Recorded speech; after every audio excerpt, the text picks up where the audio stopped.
កម្ពុជានិងថៃនឹងប៉ះគ្នាតមុខគ្នានៅអង្គការសហប្រជាជាតិតាមរយៈកិច្ចប្រជុំ UNSC ដែលដឹកនាំដោយប្រទេសចិនហើយប្រទេសថៃមកឲ្យលឿនប្រជុំជាបន្ទាន់នៅអង្គការសហប្រជាជាតិពាក់ព័ន្ធទៅនឹងរឿងព្រំដែនបាទឥឡូវនេះទាំងក្រសួងការបរទេសកម្ពុជាអាដាមប្រសិទ្ធខននិងរដ្ឋមន្ត្រីការបរទេសថៃលោកសៀស័កផុងកេតកៅនឹងតតាំងជួបគ្នាតមុខគ្នានៅអង្គការសហប្រជាជាតិ UNSC ហើយប្រិមិត្តនេះគឺជាដំណឹងក្តៅមួយរដ្ឋមន្ត្រីការបរទេសថៃហោះទៅញូវយ៉កទាំងបខំចិត្តសូមជួបខ្មែរក្រោមសម្ពាធពីមហាអំណាចចិនដែលចិនគឺជា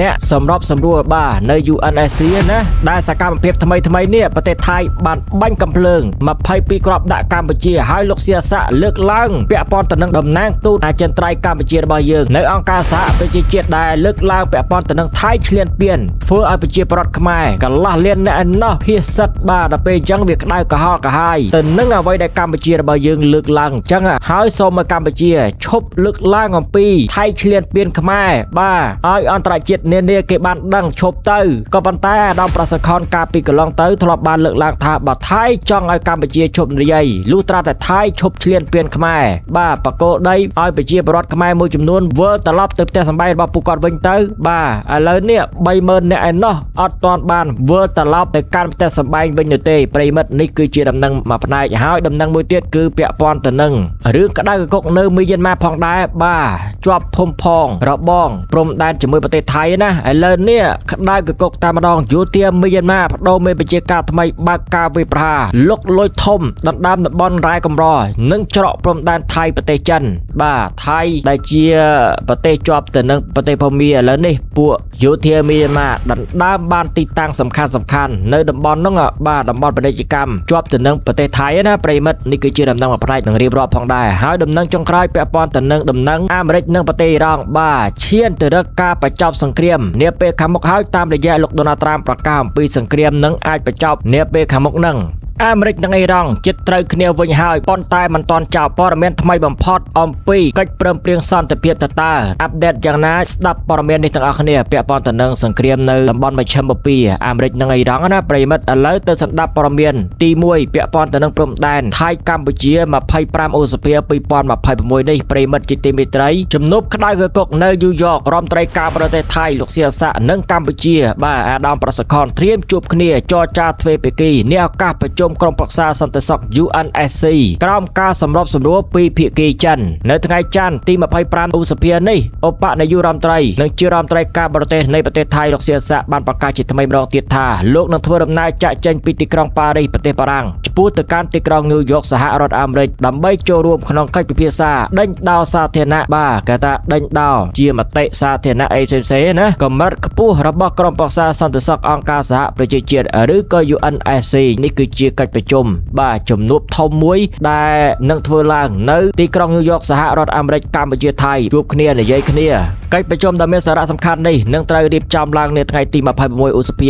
2021ក្រោមប្រធានបទការលើកកម្ពស់គោលបំណងនិងគោលការណ៍នៃធម្មនុញ្ញអង្គការសហប្រជាជាតិនិងការពង្រឹងប្រព័ន្ធអន្តរជាតិដែលមានអង្គការសហប្រជាជាតិជាស្នូលដែលដឹកនាំនិងប្រធានដោយរដ្ឋមន្ត្រីការបរទេសចិនលោកវ៉ាងជីក្នុងនាមជាប្រធានបដូវវេននៃ UNSC នាខែនេះខែហ្នឹងគឺចិនជាអ្នកដឹកនាំកិច្ចប្រជុំនៅ UN លោកសៀស័កបានថ្លែងបញ្ជាក់ថាប្រទេសថៃនឹងដើរតួនាទីជាអ្នកស្ថាបនាយ៉ាងសកម្មក្នុងការថែរក្សានិងជំរុញប្រព័ន្ធច្បាប់អន្តរជាតិដែលមានអង្គការសហប្រជាជាតិជាស្នូលអាហ្នឹងគឺសម្ដីថៃនិយាយណានឹងគោរពច្បាប់អន្តរជាតិជំរុញអីជាដើមចឹងទៅក៏ប៉ុន្តែឈ្លានពានដីខ្មែរអាហ្នឹងគឺប្រទេសចៅប្រទេសថៃទោះជាយ៉ាងណាក៏ដោយលោកក៏បានបង្ហាញក្តីបារម្ភចំពោះចំណាត់ការនាពេលថ្មីនេះរបស់តំណាងកម្ពុជាប្រចាំអង្គការសហប្រជាជាតិដែលបានលើកឡើងពីបញ្ហាវិវាទព្រំដែនទ្វេភាគីនៅក្នុងសម័យប្រជុំរបស់ UNSC ស្ដីអំពីការការពារជនស៊ីវិលភាគីថៃបានសង្កត់ធ្ងន់ថាប្រទេសទាំងពីរធ្លាប់បានព្រមព្រៀងគ្នានៅទីក្រុងសេប៊ូប្រទេសហ្វីលីពីនថានឹងមិនធ្វើ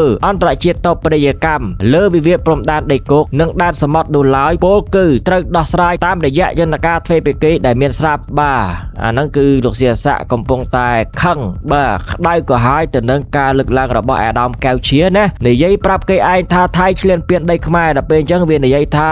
យើងធ្លាប់បាននិយាយគ្នាហើយថាអត់ត្រូវលើកយកបញ្ហាព្រំដែនថៃរំលោភបំពានទៅប្រាប់គេឯងនៅវេទិកាអន្តរជាតិធំនានាទេក៏ប៉ុន្តែបើសិនជាថៃឯងខ្លាចអញ្ចឹងខ្លួនឯងគោរពច្បាប់អន្តរ ជាតិគេនិយាយការពិតបានការពិតជាក់ស្ដែងថៃឆ្លៀនពៀនដីខ្មែររាយបលាលួសទូកុងតឺន័រប្រជាពលរដ្ឋខ្មែរកន្លះលានអ្នកឯណោះភាសឹកបាទហើយបច្ចុប្បន្ននេះ 30,000 នាក់ដែលកំពុងតែរស់នៅក្នុងតង់បាទជំរំភាសឹកណាប្រិមិត្តដល់ពេលអញ្ចឹងថៃចង់ឲ្យកម្ពុជាស្ងាត់ប្រិមិត្តចំណុចដែលគួរចាប់អារម្មណ៍ជាទីបំផុតនៅក្នុងដំណើរទស្សនកិច្ចនេះគឺលោកសៀស័កនឹងមានជំនួបចរចាទ្វេភាគីដាច់ដោយឡែកជាមួយឧបនាយករដ្ឋមន្ត្រីការបរទេសថៃលោកប្រាក់សុខុនដែលបានធ្វើដំណើរទៅចូលរួមកិច្ចប្រជុំ UNSC នេះផងដែរប្រមុខការទូតថៃបានគូបញ្ជាក់អំពីគោលបំណងនៃជំនួបនេះថាក្នុងកម្មវិធីនៃកិច្ចពិភាក្សាបើកចំហនេះលោកនឹងជួបពិភាក្សាការងារជាមួយរដ្ឋមន្ត្រីការបរទេសកម្ពុជាក្នុងគោលបំណងពង្រឹងបរិយាកាសល្អនិងការទុកចិត្តគ្នាទៅវិញទៅមកក្នុងគោលដៅជាចំណុចចាប់ផ្ដើមក្នុងការដោះស្រាយបញ្ហាចំនួនព្រំដែនកម្ពុជាថៃ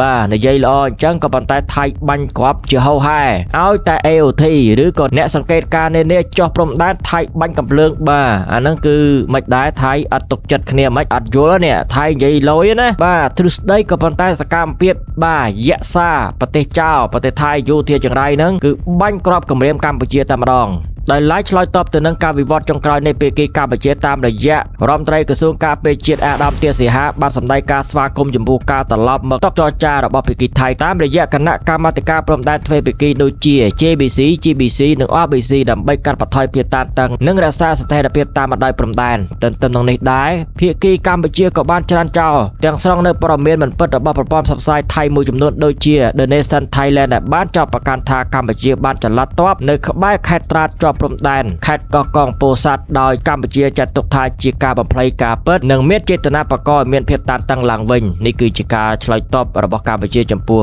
កាសែតថៃបាទបំភ្លឺបំភ័យភូតបោកគេនោះក្នុងនោះបាទប្រទេសចិនដើរតួនាទីជាអ្នកសម្របសម្រួលប្រិមិត្តក្នុងនាមជាមិត្តរួមរបស់ប្រទេសទាំងពីររដ្ឋមន្ត្រីការបរទេសចិនលោកបាងជីកាលពីចុងខែមេសាកន្លងទៅបានជំរុញឲ្យភាគីទាំងពីរកម្ពុជាថៃរក្សាភាពអត់ធ្មត់និងបង្កើតបរិយាកាសអំណោយផលសម្រាប់កិច្ចសន្ទនាដើម្បីពង្រឹងបទជបាញ់និងស្ដារទំនុកចិត្តគ្នាឡើងវិញដោយភាគីចិនត្រៀមខ្លួនជានិច្ចក្នុងការធ្វើជាវេទិកាសម្រាប់សម្រួលទំនាក់ទំនងនេះជំនួបរវាងលោកប្រាក់សុខុននិងលោកសៀស័កនៅទីក្រុងញូវយ៉កនាថ្ងៃស្អែកនេះត្រូវបានគេរំពឹងថានឹងក្លាយជាការបើកទំព័រថ្មីមួយក្នុងការបន្ធូរបន្ថយស្ថានភាពព្រំដែនបន្ទាប់ពីមានការប្រឈមមុខដាក់គ្នារយៈពេលខ្លីកន្លងមកនេះគឺជាដំណឹងរឿងកម្ពុជាថៃនឹងជួបពិភាក្សាគ្នាចរចាទ្វេភាគីនៅអាមេរិកបាទក្រោមការសម្របសម្រួលរបស់ប្រទេសចិនដំណឹងសង្ខេបចុងក្រោយមួយទៀតពាក់ព័ន្ធទៅនឹងនៅមីយ៉ាន់ម៉ាជាប់ព្រំដែនទៅនឹងប្រទេសថៃវិញម្ដងប្រិមិត្តយោធាមីយ៉ាន់ម៉ាក្រោមការដឹកនាំរបស់មេបញ្ជាការថ្មីលោកយេវីនអូបានបើកការវាយលុកទ្រង់ទ្រាយធំជាតិថ្មីដើម្បី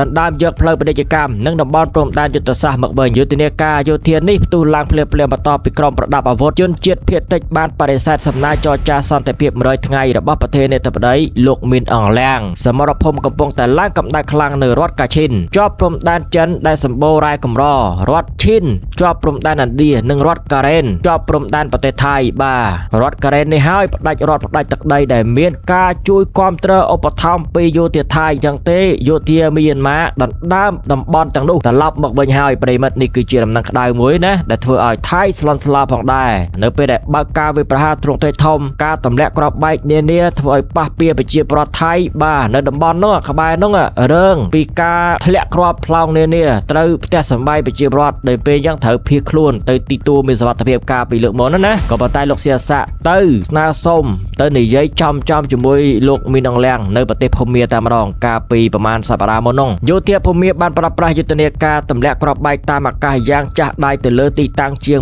1000 កន្លែងដោយរងការចោទថាបានប្រើប្រាស់ប្រេងឥន្ធនៈយន្តហោះខុសច្បាប់ពីប្រទេសអ៊ីរ៉ង់ទោះជាយ៉ាងណាក្រុមអទាមធំៗដូចជា KIA និង KNU បានប្រកាសត្រៀមខ្លួនវេចបកការពារទឹកដីដល់ទីបញ្ចប់និងបានបញ្ជាក់ថាពួកគេលែងមានទំនុកចិត្តលើការសន្យារបស់របបសឹកភូមាទៀតហើយចាប់តាំងពីមានរដ្ឋប្រហារយោធាឆ្នាំ2021មកម្លេះនេះគឺជាដំណឹងសង្ខេបបែបខ្លីយោធាមីយ៉ាន់ម៉ាណាប្រិមិត្តជាប់ព្រំដែនទៅនឹងប្រទេសថៃដំណឹងចុងក្រោយបាទគឺអន្តរជាតិវិញម្ដងអ៊ីរ៉ង់និងសហរដ្ឋអាមេរិកថាតើយ៉ាងម៉េចយ៉ាងម៉ាដោយសារតែខ្ញុំអាក់ខានធ្វើដំណឹងមួយនេះចែកជូនប្រិយមិត្តទាំងអស់គ្នាណាឥឡូវប្រិយមិត្តកិច្ចព្រមព្រៀងសន្តិភាពរវាងសហរដ្ឋអាមេរិកនិងអ៊ីរ៉ង់កំពុងស្ថិតក្នុងដំណាក់កាលចរចាជាចម្បងដោយរំពឹងថានឹងលាតត្រដាងជាពីរដំណាក់កាលគឺការបើកច្រកសមុទ្រហោម៉ូសឡើងវិញនិងការចរចាលម្អិតលើបញ្ហានុយក្លេអ៊ែរក្នុងរយៈពេល30ទៅ60ថ្ងៃខាងមុខយ៉ាងទេ30ទៅ60ថ្ងៃខាងមុខគេនឹងចរចាពាក់ព័ន្ធទៅនឹងនុយក្លេអ៊ែររបស់ប្រទេសអ៊ីរ៉ង់តើ គួរមិនគួរមិនម៉ាណាក៏ប៉ុន្តែច្រកសមុទ្រហមោះនឹងបាក់ឡើងវិញចឹងទេប្រេងសាំងបាទអាចនឹងធូរថ្លៃចាប់ពីពេលនេះទៅប្រិមិត្តទោះជាយ៉ាងណាក៏ដោយលោករដ្ឋមន្ត្រីការបរទេសលោក Marco Rubio បានបញ្ជាក់ថាដំណើរការនេះនៅមិនទាន់សម្រេចជាស្ថាពរនៅឡើយនោះទេនៅក្នុងដំណើរការការទូតនេះប្រទេសប៉ាគីស្ថានបានលេចមុខជាអ្នកសម្រុះសម្រួលដ៏សំខាន់ក្នុងការបញ្ជូនសំណើផ្សេងៗរវាងភាគីទាំងពីរក្រោមការដឹកនាំរបស់មេបញ្ជាការកងទ័ពលោក Asim Munir ប៉ុន្តែទោះបីជាការចរចាកំពុងបន្តក៏ដោយសម្ពាធយោធានៅតែមានកម្រិតខ្ពស់ដោយរដ្ឋបាលលោកត្រាំនៅតែបន្តរៀបចំផែនការសម្រាប់វាយប្រហារយោធាជុំថ្មីប្រឆាំងទៅនឹងប្រទេសអ៊ីរ៉ង់ចំនួនដែលបានផ្ទុះឡើងតាំងពីចុងខែកុម្ភៈ2021នេះបានបង្កផលប៉ះពាល់យ៉ាងធ្ងន់ធ្ងរដល់សេដ្ឋកិច្ចពិភពលោកដោយសារការរំខាននៅច្រកសមុទ្រយុទ្ធសាស្ត្រហមោះផលវិបាកនេះបានរុញច្រានឲ្យតម្លៃប្រេងឥន្ធនៈសកលនិងតម្លៃសាំងជាមធ្យមនៅសហរដ្ឋអាមេរិកហក់ឡើងខ្ពស់បំផុតក្នុងរយៈពេល4ឆ្នាំចុងក្រោយនេះខណៈស្ថានភាពទូទៅនៅតែមានភាពប្រែប្រួលបាទខ្ពស់ណានេះគឺជាដំណឹងសង្ខេបបែបខ្លីអំពីព្រឹត្តិការណ៍អន្តរជាតិអ៊ីរ៉ង់និងសហរដ្ឋអាមេរិកទោះចរចាសន្តិភាពតែលោកត្រាំនៅតែត្រៀមវាយប្រហារយោធាអ៊ីរ៉ង់ដដែលចាំតាមដានស្ថានភាពនេះទាំងអស់គ្នាបាទយ៉ាងម៉េចយ៉ាងម៉ាប្រិមិត្ត / ចាប់តែប៉ុណ្ណឹងរៀងវែងបន្តិចហើយវីដេអូមួយនេះ